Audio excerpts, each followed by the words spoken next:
And what time are they coming? They should be here any minute now. Just be patient. Oh, they're here.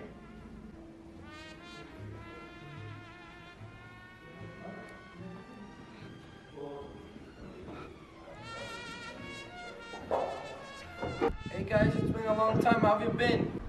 Hi, baby. How have you been? Good. It's just been a long week. Hey Pops, I was wondering if you could tell me your story of the time on the army and how did you lost your leg? Sure, just let me take a sip of my water. So what do you want to know? Everything. Then you must prepare yourself for a very long story, son. This is the story of how I lost my leg.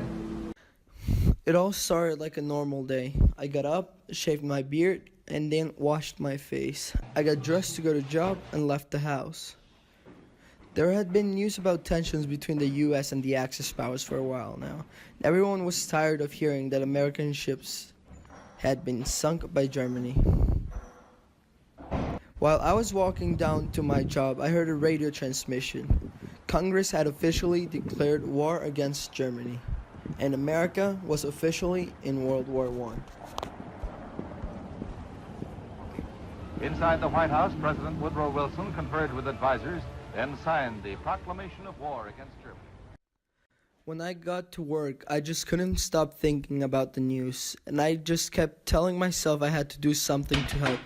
I decided that I couldn't just watch from the sidelines. You know what? I quit. I've had enough.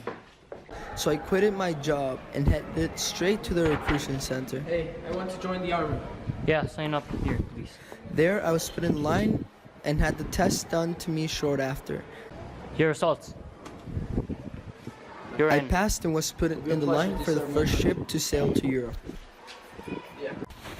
We landed in France on June 26, 1917, and we didn't waste a single minute and went straight ahead to training. I was always top of my squadron, and the captain made me his right hand. We were training 14 hours a day, and then the day finally came to actually go into combat. Each one of us grabbed our rifles and hopped onto the trucks. We were headed for Cambrai. The battle had started on November 22nd, but we had a couple delays and couldn't reach the town till the 30th. From the moment we arrived at the waterfront, I could sense a cold and dark aura on the place. Several thousands of casualties had already occurred on both sides, and their arrival boosted the morale of Allied soldiers a lot. However, this wouldn't last a lot, since the Germans were tearing our defenses apart very quickly. After a week of fighting, we were ordered to retreat. We would live to fight another day. The next big battle wouldn't happen until a couple months later, but in the meanwhile, we continued to fight along French and British soldiers. Paris was still occupied by the Allies, but if we didn't hurry, German infantry would pour through the border with Belgium. Then, one day, we were called for action at Cartigny. The Allies were planning a big offensive against the German forces. If we were not successful, then we would create an open passage for German tanks and soldiers to prepare an attack on the French capital. We were to be part of the 1st Battalion to push through the enemy lines to try and make them retreat. We got there after a couple days of traveling, and we were called to action immediately. It was very popular to fight in trenches, and the way we measured our progress was by counting the number of trenches we had occupied. We fought fiercely all day, and I saw how hundreds and even thousands of people died every day because of the injuries and mortar shots. That night, I had trouble falling asleep due to the memories of all the bodies on the battlefield. This wasn't like anything I had ever seen before, and after 3 days of fighting, we won the battle. The date was May 30th, 1918. Oh, Pops, what happened after the battle ended? I was one of the 100 people in charge of taking the war prisoners to the place they were going to be staying at.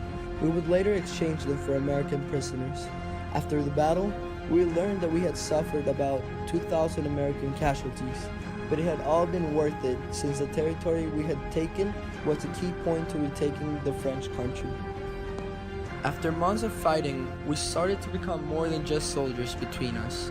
We were brothers, and each one cared about the man on his side. We had created a bond that no other group had developed, and every time someone died, we felt the loss.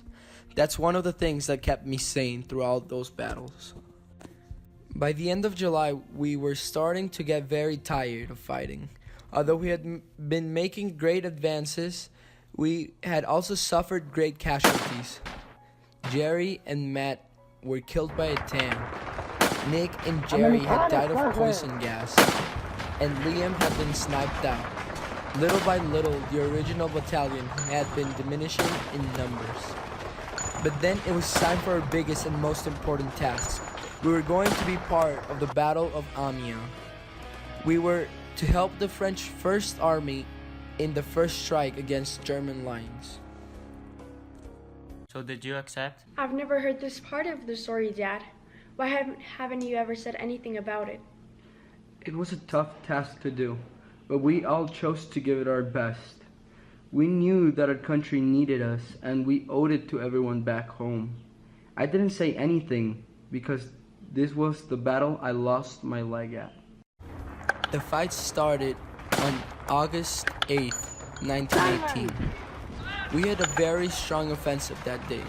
We gained over 7 miles of territory and killed several thousand Germans. On the 11th, we thought we had already taken out every German post, but we were wrong. I received a shot from my rifle on my ankle and couldn't move.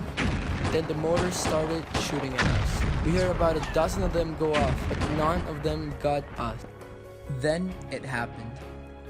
A grenade struck 2 feet away from us.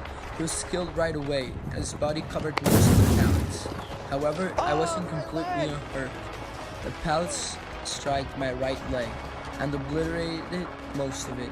I didn't think I was going to make it out alive, to be honest. So how did the doctors help you once you got to the camp? Terry quickly put me in his shoulders and stopped the bleeding with his belt. He ran as hard as he could to get me to camp. We arrived at the med center after 10 minutes. Then the doctor told me the bad news.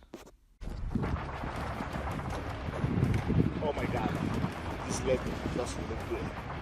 I'm sorry, we're going to need to amputate this leg. Okay, just do it.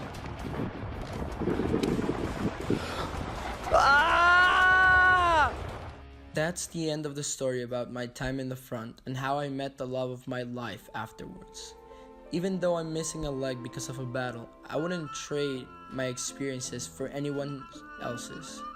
I believe that everything that happens for a reason, and that this injury was a way of God telling me that I had to come back.